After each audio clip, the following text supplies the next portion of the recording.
2011ஆம் ஆண்டு முதல் அண்ணன் சீமான் அவர்கள் மீது சுமத்தப்பட்ட ஒரு பழி இன்றைக்கு முடிவுக்கு வந்திருக்கிறது. இனி எதை கொண்டு அண்ணன் சீமான் அவர்களை இழிவாக விமர்சிக்கலாம் என்பதை யோசித்துக் கொண்டிருக்கிறார்கள் இங்கு இருக்கக்கூடிய திராவிடவாதிகள்.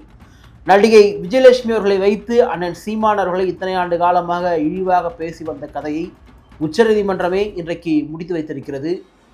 உச்சநீதிமன்றத்தில் என்ன நடந்தது? அண்ணன் சீமான் அவர்கள் மட்டும்தான் மன்னிப்பு கேட்டாரா?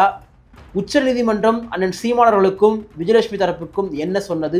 இது குறித்து தான் இந்த வீடியோவில் நம்ம முழுசா பார்க்க போறோம். நிம்மதி ப்ராப்பர்ட்டி மேனேஜ்மெண்ட், உங்கள் பழைய வீட்டை புதிய வீடாக மாற்றலாம் வாங்க.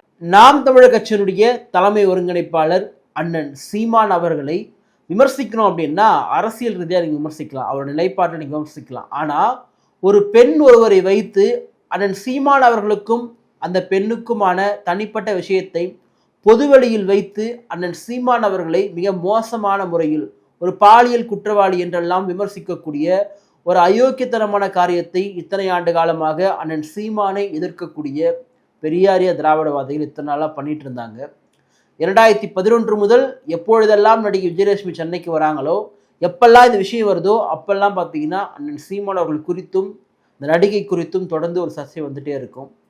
அண்ட் சீமான் அடிப்படையில் ஒரு திரைப்பட இயக்குனர், அவங்க ஒரு நடிகை, அதன் மூலமாக அவங்களுக்கு பழக்கம் ஏற்பட்டு அவங்க 2 பேரும் இருந்திருக்கலாம். பிறகு 2 பேரும் ஒத்து தான் பிரிஞ்சு போகிறாங்க.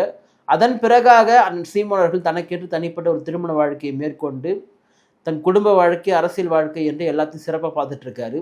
அப்படி இருக்கும் பொழுது அவரை பார்த்தீங்கன்னா இந்த வழக்கில் குறிப்பாக அவங்க கொடுக்கப்பட்ட அந்த புகார் அப்படின்றதே முதல்ல என்னென்னா, என்னை பொய்யான திருமண வாக்குறுதி கொடுத்து என்னோட உறவில் இருந்தார் சீமான். ஸோ எனக்கு ஒரு பொய்யான வாக்குறுதி கொடுத்து ஏமாற்றிட்டார். இந்த அடிப்படையில் தான் அந்த எஃப்ஐஆர் பதிவு செய்யப்படுது. ஸோ இந்த வழக்கு உயர்நீதிமன்றம் போயிட்டு உச்சநீதிமன்றம் போயிட்டு இன்றைக்கு 2 தரப்புலையுமே பார்த்தீங்கன்னா ஒரு சமரசம் கண்டு வழக்கு முடிச்சு வச்சுருக்காங்க. இந்த ஊடகங்கள்லாம் என்னென்னா, சீமான் மன்னிப்பு கேட்டார், அவள் தான் சீமான் மண்டிக்கிடாத மானம், விழுந்து விடாத வீரனா, இதுதானா விழுந்து பிடிச்சா வீரம்னு சொல்லிட்டு விமர்சனம் பண்ணுறானுங்க. அந்த தற்குறி கூட்டத்துக்கெல்லாம் நம்ம சொல்ல விரும்புறது என்னென்னா, நீதிமன்றத்தினுடைய உத்தரவை படிக்கணும். ஒரு சில விஷயத்தை மட்டும் நான் சொல்கிறேன். நான் all allegation against each other and also tender an apology with regard the allegation made against each other அப்படின்னா, நீங்கள் 2 பேருமே மன்னிப்பு கேட்டு 2 பேருமே உங்கள் வழக்குகளை திரும்ப பெறணும். ஸோ அந்த வழக்கினுடைய அந்த உத்தரவின்படி பிரமாண பத்திரத்தை தாக்கல் பண்ணியிருக்காங்க. அண்ணன் சீமான் அவருடைய பிரமாண பத்திரத்தை எதாக தாக்கல் பண்ணியிருக்காங்கன்னா, குறிப்பாக மூத்த வழக்கறிஞர் கோபால் சங்கராயணன் அவங்க தரப்பில் தாக்கல் பண்ணியிருக்காங்க. அதுக்கு அவங்க உறுதியளித்து பிரமாண பத்திரம் தாக்கல் பண்ணியிருக்காங்க. ஸோ இப்படி இருக்கும்பொழுது தான் இவங்க தரப்பில் நாங்களுமே சீமானுக்கு எதிராக இனிமேல் பேச மாட்டோம், எங்களுடைய பிரமாண பத்திரத்தை நீங்கள் மன்னிப்பாக ஏற்றுங்கன்னு சொல்லிட்டு தாக்கல் பண்ணியிருக்காங்க. ஸோ முடிஞ்சிருச்சு. இப்போ என்னன்னா, சீமான் மன்னிப்பு கேட்டார். ஏன்டா ஒரு நீதிமன்றத்தில் ஒரு உத்தரவு கொடுக்குறாங்க அப்படின்னா அதுக்குன்னு சில ப்ரொசீஜர்லாம் இருக்குது. நீங்கள் இந்த வழக்குன்னு மட்டும் கிடையாது, நீங்கள் எந்த வழக்காக இருந்தாலும் இப்போ நீங்கள் போலீஸ் ஸ்டேஷனில் உங்களோட விசாரணைக்காக அழைச்சிட்டு போகிறாங்கன்னு வச்சுங்களேன். இப்போ உதாரணத்துக்கு மாரிதாசுடைய கைது கூட நீங்கள் எடுத்துங்க. அப்புறம் நான் போயிட்டு இந்த மாதிரிலாம் பண்ண மாட்டேன் சொல்லி எழுதி கொடுத்துட்டு கையெழுத்து போடுன்னு சொன்னாங்க. ஸோ கையெழுத்து போட்டு வந்தாங்க. அப்போது கையெழுத்து போட்டு வராங்கன்ற காரணத்துக்காகவே அவங்க பயந்துட்டாங்க, பின்வாங்கிட்டாங்கன்னு அர்த்தம் கிடையாது. அது ஒரு ப்ரொசீஜர், அந்த ப்ரொசீஜர் படி தான் நடக்கணும். இங்கே பல பேருக்கு நீதிமன்ற நடவடிக்கையும் தெரியாது, நீதிமன்றத்தில் என்ன நடக்குதுன்னு தெரியாது. 2 தரப்புமே நீங்கள் வழக்கை திரும்ப பெறுங்க, இதன் பிறகு இது குறித்து நீங்கள் பேசாதீங்க, எந்த ஊடகங்களும் இதை பற்றி நீங்கள் பேச வேணாம் அப்படின்னு சொல்லிட்டுலாம் அறிவுறுத்தல் பண்ணியிருக்காங்க. ஸோ முடிஞ்சிருச்சு. ஆனால் இவனுங்க என்ன பண்ணுறாங்கன்னா, இப்படி முடிஞ்சிருச்சே அந்த ஆதங்கத்தை நம்ம என்ன பண்ணுறது, எப்படியாவது விமர்சனம் பண்ண சொல்லிட்டு சீமா மன்னிப்பு கேட்டார். மண்டியிடாத மானம். ஒரு வழக்குனா என்னென்னு உங்களுக்கு தெரியுமா? ஒரு ப்ரொசீஜர்னால் என்னென்னு உங்களுக்கு தெரியுமா? நீதிமன்றத்தினுடைய நடைமுறைன்னு என்னென்னு தெரியுமான்னு தெரியல. அதுக்குள்ளே இந்த மாதிரி பொய்யான செய்திகள்லாம் பெரிய பெரிய ஊடகங்களே போட்டிருக்காங்க. நீ போகிறத என்ன பண்ணினோம், ஒன்று அப்படி தான் போடுற அப்படின்னா 2 தரப்பும் மன்னிப்பு கேட்டாங்க கூட நீ போட்டு போ. ஆனால் சீமான் மன்னிப்பு கேட்டு விட்டார். ஏன்னா அப்போ தான் அவனுக்கு ஒரு ஹைப் கிடைக்கும், அப்போ தான் அந்த நியூஸ் அதிக பேர் பார்க்க வருவாங்க. இப்படி பண்ணிகிட்டு இருக்காங்க. இப்போ நேற்றைக்கு இன்னொரு முக்கியமான தீர்ப்புமே வந்துச்சு உச்சநீதிமன்றம். தஷ்வந்த் என்கின்ற ஒரு நபர் 6 வயது சிறுமியை பாலியல் வல்லுறவு கொண்டு அந்த சிறுமியை எரித்து கொலை செஞ்சார் என்ற வழக்கின்படி அவருக்கு மரண தண்டனை கொடுக்கப்பட்டுச்சு.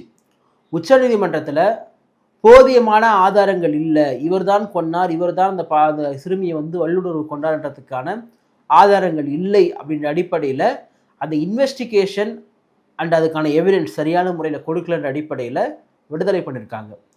இப்போ இந்த இன்வெஸ்டிகேஷன் அண்ட் எவிடன்ஸை கொடுக்க வேண்டிய பொறுப்பு தமிழ்நாடு அரசினுடைய காவல்துறைக்கு இருக்கு. அப்போ அந்த காவல்துறை தன் பணியை சரியாக செய்திருந்தால் அந்த நபருக்கு உறுதி செய்யப்பட்டிருக்கும். இவங்களுடைய ப்ரொசீஜர் சரியில்லைன்றதுக்காக உச்சநீதிமன்றம் அந்த தஷ்வந்த் என்கின்ற நபரை விடுதலை பண்ணியிருக்கு. அப்போ நேற்று அது பெருசா பேசப்படும் பொருள் ஆகலை. ஒரு மரண தண்டனை கொடுக்கப்பட்ட, அதுவும் ஒரு 6 வயது சிறுமி, அந்த சிறுமியை வல்லுணர்வு கொண்டு கொலை செய்ததாக குற்றச்சாட்டப்பட்ட ஒரு நபர். ஏன்னா இன்றைக்கு அவர் அக்யூஸ்ட் கிடையாது, நிரபராதி ஆகிட்டார் இல்லையா. நம்ம அப்படிதான் சொல்லணும், அக்யூஸ்ட்னு சொல்லக்கூடாது. ஸோ அதுதான் சரியான ஒன்றா இருக்கும். அதுதான் நீதிமன்றம், அதுதான் உச்சநீதிமன்றத்தினுடைய ஆணையை நம்ம மதிக்கக்கூடிய ஒரு நடைமுறையாக இருக்கும். அப்படி இருக்கும் பொழுது அப்போ அதுவல்லவா இங்கே பேசப்படும் பொருளாக மாறி இருக்கணும். ஆனால் இங்கே பேசப்படும் பொருளாக மாறினது பார்த்தீங்கன்னா சீமானுடைய வழக்கு. ஏன்னா கிட்டத்தட்ட 2011 முதற்கொண்டு இந்த ஒரு வழக்கை வச்சு தான் பார்த்தீங்கன்னா அண்ணன் சீமானை ஒட்டுமொத்தமாக காலி பண்ணிட்டு இருந்தாங்க. அவர் எப்படியேப்படுறது தெரியுமா, அவர் எவ்வளோ மோசமானது தெரியுமா சொல்லிட்டு. அவருக்குன்னு தனிப்பட்ட ஒரு குடும்பம் இருக்குது, குழந்தை இருக்குது. இதெல்லாம் தெரிஞ்சுமே கூட அவர் மேலே நீங்கள் எந்த விதமான செக்ஷுவல் அலிகேஷன் கேஸும் இது வரைக்கும் கிடையாது. இந்த ஒரு நபர் கொடுத்த புகாரை தவிர. அவங்க ஒன்றா இருந்திருக்கிறாங்க. அது 2 பேருமே அக்செப்ட் பண்ணிக்கிறாங்க. நாங்கள் இருந்தோம், ஒரு கட்டத்துக்கு மேலே அவங்க வேணான்னு சொல்லிட்டு நாங்கள் பிரிஞ்சுட்டோம். ஸோ அது ஒரு நியாயமான முறையில் பிரிஞ்சு போயிருக்காங்க. அதன் பிறகு அந்த அம்மா எனக்கு நீதி வேணும்னு வந்திருக்காங்க. ஓகே, அது அவங்க தரப்பு, நீங்கள் நீதிக்காக போராடுங்க, நீதிக்காக அவங்க எல்லாமே ரைட். அதனால் நீதிமன்றத்தில் இன்றைக்கி நீங்களே மன்னிப்பு கேட்டிருக்கீங்க. அண்ட் சீமான் தன்னுடைய பிரமாண பத்திரத்தை தாக்கல் பண்ணியிருக்காரு. அப்போது இந்த விஷயத்தில் எப்படி அண்ணன் சீமானை இன்னும் காயப்படுத்துவது, எப்படி இன்னும் அவர் மேலே பல பழிகளை சுமத்துவது அப்படின்னு சொல்லிட்டு இருக்கக்கூடிய திராவிடவாதிகள் வேலை செஞ்சிட்ருக்காங்க.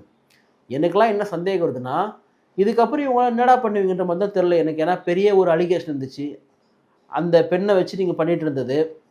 இன்றைக்கி அதுவும் முடிஞ்சிருச்சு. ஸோ இவனுங்க இதுக்கப்புறம் என்ன பண்ண போகிறானுங்க எனக்கு வெளிப்படையாக தெரியல. என்ன பேச போகிறீங்க, சீமான் ஒரு சீமான் அதுன்னு சொல்லிட்டு போடுவீங்கல்ல. ஸோ உங்களுக்கான கண்டென்ட் என்னவாக இருக்குன்னு எனக்கு தெரியல. எனக்கும் வருத்தமாக தான் இருக்குது. என்ன பேச போகிறீங்க, என்ன பண்ண போகிறீங்க, கண்டென்ட் கிடைக்காம தலை பிச்சு போதா, இல்லை வேறு எதனா செட் பண்ணலாம்னு யோசிக்க போகிறானுங்களா தெரியல. அதாவது ஒரு பொது வாழ்க்கையில் வரக்கூடிய ஒரு நபர்கள், பொது வாழ்க்கைங்கிற எந்த ஒரு நபராக இருந்தாலுமே ஒரு தனிப்பட்ட மனிதன் அவனுடைய தனிப்பட்ட விஷயத்தில் பண்ணக்கூடிய சில விஷயங்களை எடுத்து பொதுவெளியில் விவாதிப்பதே பார்த்தீங்கன்னா தவறான ஒன்று. சீமான் அண்ணன் மட்டும் கிடையாது. இப்போ பாருங்கள், நடிகர் விஜயுடைய அரசியல் நமக்கு மாற்றுக்கிறதுக்குது. விஜயுடைய அரசியல் வருகை ஒரு எவ்வளோ இந்த அளவுக்கு மோசமாக விமர்சனம் பண்ணுறோம். ஆனால் அவரை சில பெண்களோடு வைத்து இந்த திமுகவை சார்ந்த திராவிட கைக்கூலிகள் அவரை விமர்சனம் பண்ணுறானுங்க. அது அயோக்கியத்தனமானது.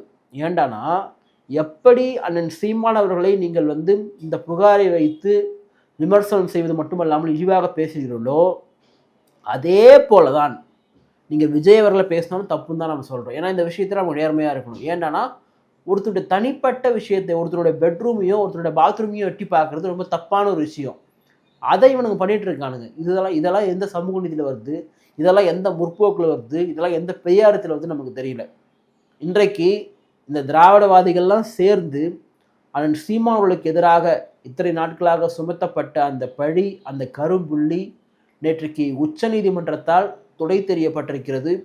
இன்றோடு இந்த வழக்கு முடிந்துவிட்டது. இனிமேல் நீங்கள் அண்ணன் சீமான் மீது ஏதாவது சுமத்த வேண்டும், பழி சுமத்த வேண்டும் என்று சொன்னால் நீங்களாக யாராவது கற்பனையாக உண்டாக்குனா தான் உண்டு. அதனால் இந்த வழக்கு முடிந்தது உள்ளபடியே நமக்கு ஒரு மகிழ்ச்சி தான். ஏன்னா ஒரு தலைவரை பொதுவெளியில் இது மாதிரியான குற்றச்சாட்டுகள் வைப்பது அது ஒரு நாகரிகமான அரசியல் கிடையாது, அது ஒரு முற்போக்கான அரசியல் கிடையாது, அது மிகவும் இழிவான ஒரு அரசியல். நன்றி, வணக்கம்.